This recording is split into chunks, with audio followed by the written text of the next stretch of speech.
ಅಧ್ಯಕ್ಷ, ನನ್ನ ವಿಶ್ವಾಸದ ನಾ ಇಲ್ಲಿ ಬಂದಿರುವಂತ ಸಂದರ್ಭದಲ್ಲಿ ನಿಮ್ಮ ಸೂಚನೆ ಮೇರೆಗೆ ನಾ ಇಲ್ಲಿ ಬಂದಿರುವಂತ ಸಂದರ್ಭದಲ್ಲಿ 2-3 ಇಲ್ಲ ಕಂಡಿದ್ದೇನಂತ ವೇದಿಕೆ ಮೇಲೆ ಕೂತ್ಕೊಂಡಿರುವಂತ ನಮ್ಮೆಲ್ಲ ಹಾಲಿ ಮಾಜಿ ಶಾಸಕರು, ಸಂಸದರು, ನೇತಾರರಲ್ಲಿ ಯಾವ ಹನುಮನಿಗೆ ಕಡಿಮೆ ಇರದಷ್ಟು ಶಕ್ತಿ ಇದೆ, ಸ್ವಲ್ಪ ವಿಸ್ಮೃತಿ ಆವರಿಸಿದೆ. ಸಾಗರೋಲ್ಲಂಘನೆ ನಾ ಮಾಡಬಲ್ಲೇನೆ ಅನ್ನುವಂಥ ವಿಸ್ಮೃತಿ ಆವರಿಸಿದೆ.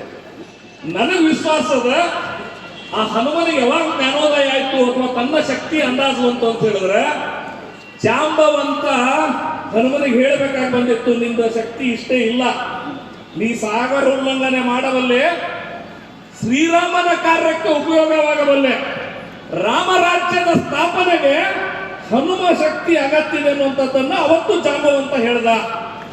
ಇವತ್ತು ಇಲ್ಲೆಲ್ಲ ಬಂದಿರುವಂತ ದೊಡ್ಡ ಸಂಖ್ಯೆಯ 5-7 ಸಾವಿರ ಸಂಖ್ಯೆಯ ಕಾರ್ಯಕರ್ತರು ಜಾಂಬವಂತನ ಪಾತ್ರ ವಹಿಸಿ ವೇದಿಕೆ ಮೇಲಿರುವಂತ ನಾಯಕರಿಗೆ ಸಂದೇಶ ಕೊಟ್ಟರು ಅಂತ ಭಾವಿಸ್ತೀನಿ. ನಾವು ನಿಮ್ಗಿದೀವಿ, ನಿಮ್ ಶಕ್ತಿ ಇಷ್ಟೇ ಇಲ್ಲ, ನೀವು ಸಾಗರ ಉಲ್ಲಂಘನೆಯನ್ನು ಮಾಡಿ ಕಾಂಗ್ರೆಸ್ಸಿನ ಏನು ರಾವಣ ವಂಶಸ್ಥರು, ಇವತ್ತು ಕಾಂಗ್ರೆಸ್ಸಿನ ರಾಕ್ಷಸಿ ಕೃತ್ಯ ಇದೆ.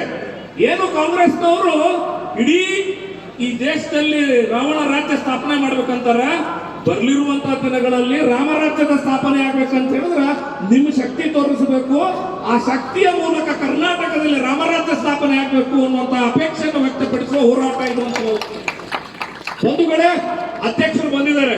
ಅಧ್ಯಕ್ಷರು, ನನಗೆ ಬಹಳ ಖುಷಿ ಆಯ್ತು, ನೀವು ತಕ್ಷಣ ಇದಾದ ತಕ್ಷಣ ಅಲ್ಲಿ ಏನಾಗಿದೆ ಘಟನೆ ಅಂತೇಳಿ ಅಧ್ಯಕ್ಷರು ಗಮನಿಸಿ ತಕ್ಷಣ ಹೋಗಿ ಅಲ್ಲೊಂದು ಹೋರಾಟ ಆಗಬೇಕು. ಎಂತ ಹೋರಾಟ ಆಗ್ಬೇಕು? ಕಾಂಗ್ರೆಸ್ಸಿಗರೇ ಕಣ್ ತರಿಸುವಂತ ಹೋರಾಟ ಆಗಬೇಕು.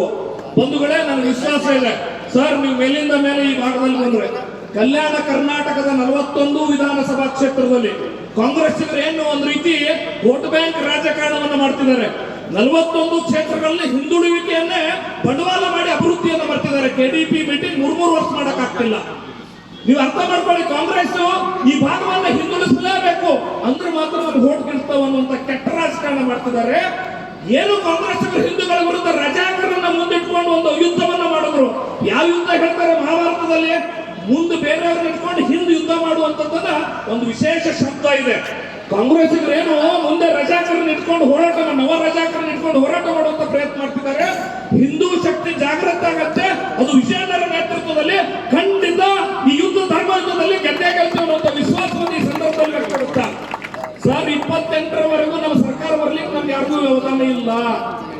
ಸರ್ಕಾರ ಬಂದಿದ್ದು ಏನ್ ಮಾಡಬೇಕು ಅನ್ನೋದು ಯೋಚನೆ ಮಾಡೋಣ. ಸರ್ಕಾರ ಬರುವವರೆಗೂ ನವ ರಜಾಕರ ಹಾವಳಿಯನ್ನು ಒಪ್ಕೊಳ್ಳಿಕ್ಕಾಗತ್ತ ಬಂಧುಗಳೇ? ನವ ರಜಾಕರ ಹಾವಳಿ ಒಪ್ಕೊಳ್ಬೇಕಾ? ನೀವ್ ಹೇಳ್ರಿ, ನವ ರಜಾಕರ ಹಾವಳಿ ಒಪ್ಕೊಳ್ಬೇಕಾ? ಈ ನವ ರಜಾಕರನ್ನ ಮುಂದಿಟ್ಕೊಂಡು ಕಾಂಗ್ರೆಸ್ ಹೂಡಿರುವ ಯುದ್ಧಕ್ಕೆ ನಾವು ಕಾರ್ಯಕರ್ತರ ಸನ್ನದ್ಧರಾಗಿದ್ದೀವಿ. ನೇತೃತ್ವ ಕೊಡುವಂತ ಕೆಲಸವನ್ನ ಸನ್ಮಾನ್ಯ ರಾಜ್ಯಾಧ್ಯಕ್ಷರ ನೇತೃತ್ವದಲ್ಲಿ ಮೇಲ್ಕೂತಿರೋರೆಲ್ಲರೂ ಮಾಡಬೇಕು ಅನ್ನುವಂತ ವಿನಂತಿಯನ್ನು ಮಾಡ್ಕೊಂಡು 2 ಮಾತು ಮುಗಿಸ್ತೇನೆ.